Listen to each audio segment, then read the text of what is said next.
Түп сананы жігерлендіру жолы. Түп санаға байланған шығармашылық әлеуеттің мүмкіндіктері зор әрі шексіз. Олар адамдарды ішкі күйзеліске душар етуі де мүмкін. Түп сана туралы сөз болса болғаны, өзімді жайсыз сезіне бастаймын. Аталған жайсыздық бұл тақырып хақында аз білетініме байланысты туындайтын болар.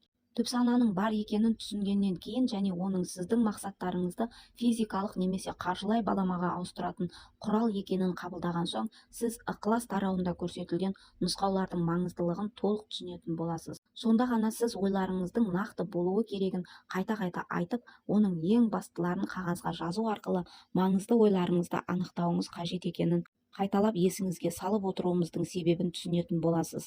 Сонымен қатар нұсқауды оқу арқылы ойыңызды іске асыруда табандылықтың қаншалық маңызды екенін түсінесіз. Сізге ұсынылған 13 қағида түп санаға әсер ете алу мүмкіндігіңізге қол жеткізуге көмектесетін негізгі күш. Оған бірінші талпыныстан ақ жете алмасаңыз, мұңаймаңыз. Сенім туралы нұсқауларда көрсетілгендей, түп сана ерікті түрде тек дағды арқылы бағытталатынын естен шығармаңыз. Сенімді іске асыруға уақыт таппасаңыз, сабырлы әрі қайсар болыңыз. Оған әлі-ақ қол жеткізесіз. Сенім және өзін-өзі иландыруға қатысты сөз болған тұжырымдар санаңызға бұл ойлардың әбден орнығуы үшін осы тарауда қайталанатын болады.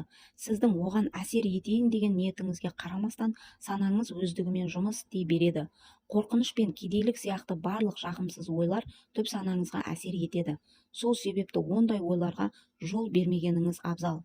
Сана әр мүмкіндікті қалт жібермейді. Егер санаңызға жағымды ойлардың ұрығын себе алмасаңыз, немқұрайлығыңыз жағымсыз ойлардың өрістеуіне жол ашады. Жоғарыда айтып өткеніміздей, жағымды және жағымсыз ой импульстері жыныстық трансмутация деп аталатын бөлімде көрсетілгендей 4 негізгі қайнардан сәуле тартады. Әзірге сізге сезілместен санаңызға жетіп отырған ой импульстерімен арпалысып өмір сүріп жатқаныңызды естен шығармаңыз. Олардың кейбірі жағымды, кейбірі жағымсыз. Сіз қазір жағымсыз импульстердің жолын кесіп, тек жағымды ойлар арқылы санаңызға әсер етуге тырысудасыз. Соған жеткен кезде санаңыздың есігін ашатын кілт қолыңызға түседі. Сонымен қатар сіз ол есікті толығымен басқарып, жағымсыз әсерлердің санаңызға әсер етуіне жол бермейтін боласыз.